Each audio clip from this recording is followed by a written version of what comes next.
Side দে। আমি এসেছিলাম এই যে এই গির্জাটা দেখার জন্য। এই গির্জাটা দেখুন কতটাই বড়। এই গির্জা দেখার জন্য আমি আর আমার বোনের ছেলে এসেছিলাম কেরালা ত্রিশূরে। ওরা থাকে এখানে, তো আমি এসেছি এখানে 15 দিনের জন্যে। তো আমাকে বললো চলো এক জায়গায় মানে ঘুরতে যাওয়ার জন্য। এলাম ঘুরতে এখানে।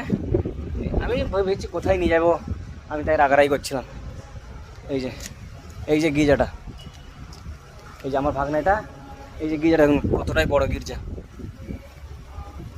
দেখতে পাচ্ছেন এই গির্জার নাম, এমনই নাম, ইংলিশে নামটা লেখা আছে, নাম পড়তে পড়তে বুঝি দাঁত ভেঙে যাবে।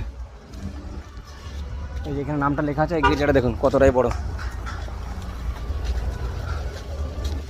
দেখতে পাচ্ছেন গির্জাটা, এই গির্জা নামটা কি আছে গির্জাটা? নামটা দেখ, তুই পড়তে পারিস কি দেখি, আমি পড়তে পারি কি দেখি। গির্জার কি নাম আছে? নাম আছে গির্জার নামটা দেখি, নামটা পড়ি যায়।